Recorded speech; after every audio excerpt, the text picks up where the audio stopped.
This video will look at how to manage the product manufacturers in your system. So firstly we go to Merchant and then Products, and then from the Manufacturer drop down we click on Manufacturer List. From here we'll see a list of the top 30 manufacturers, and we can bring back a full list by clicking Search, and we can also filter that by either a keyword or limiting it to only the manufacturers that are set up as vendor sponsors.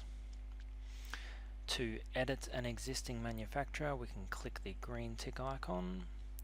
To delete a manufacturer, we click the red cross.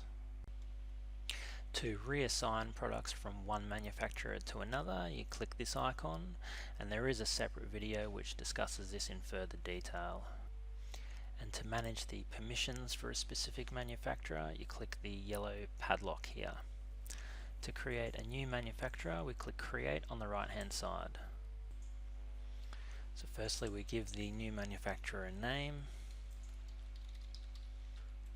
We can give it a description optionally, and then we have a second description which will actually appear inside the shop if you're browsing the shop by this manufacturer.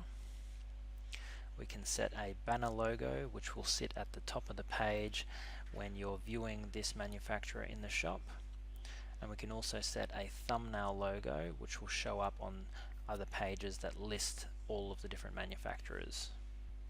We can then set an ABN, an ACN and a Dun & Bradstreet number for the manufacturer, and there is an option there to add a link reference which might be relevant to any third-party systems that we're integrating with, or possibly a legacy identifier from a past system.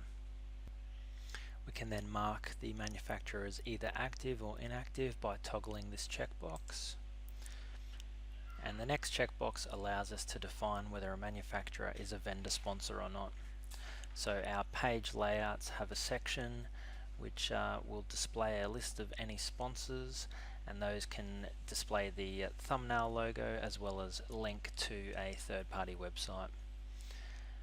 So we can then add some contact details for the vendor, and by adding a URL in here, if it is a vendor sponsor, that's the URL that will be added to the link.